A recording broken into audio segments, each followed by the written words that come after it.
चौमासे जे पहिरें वसकारे खां पोइ कराची जी मौसम खुशगवार थी वई, जंहिंखां पोइ शहरनि समुंड ॾांहुं रुख कंदे फैमिली समेत पहुता, जिते शहरनि सिंध टीवी न्यूज़ सां ॻाल्हाईंदे चयो त मौसम खुशगवार थियण खां पोइ सीवियूं ते अची मज़ो माणे रहिया आहिनि। पहिरीं मानसून जी जेका बारिश थी आहे उन खां पोइ मज़ो लॻो पियो आहे तमामु। सोचियोसीं त हैदराबाद खां जेको आहे असां कराची वञूं, हिते आया आहियूं सीवियो ते तमामु घणो मज़ो लॻो पियो आहे। जी बिल्कुल फैमिली के साथ आए। मेरे बेटे हैं, कराची का मौसम बहुत अच्छा है, तो आज छुट्टी हो गई बारिश के बहाने से, तो इसलिए छुट्टी मिल गई तो एंजॉय करने आ गया। पहिरीं बारिश आहे कराची में, तकरीबन तमाम ॾाढी पब्लिक घणी आई आहे। हम ये अपनी फैमिली के साथ आए हैं, बच्चों को साथ लाए हैं, और पहली बारिश है, बच्चे बहुत इंजॉय कर रहे हैं। के साथ आई हूँ, एंजॉय कर रहे हैं। अभी आए और देखें कितना और मज़ा आता है। जॾहिं त बरसाति जे पहिरें वसकारे में के इलेक्ट्रिक जी फराहमी बंदि थियण सबबि केतिरनि ई इलाइक़नि में बिजली गायब थी वई आहे। होॾां मौसमियात खाते पारां 3 ॾींहंनि ताईं बरसाति हलण जी अॻकथी पिणु कई आहे। चौमासे जे पहिरें वसकारे खां पोइ कराची जे शहरनि समुंड रुख कयो आहे।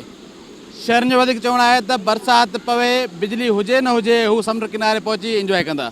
कैमरामैन अरसलामन सां गॾु अब्दुल्ला सोलंकी, सिटी न्यूज़, कराची।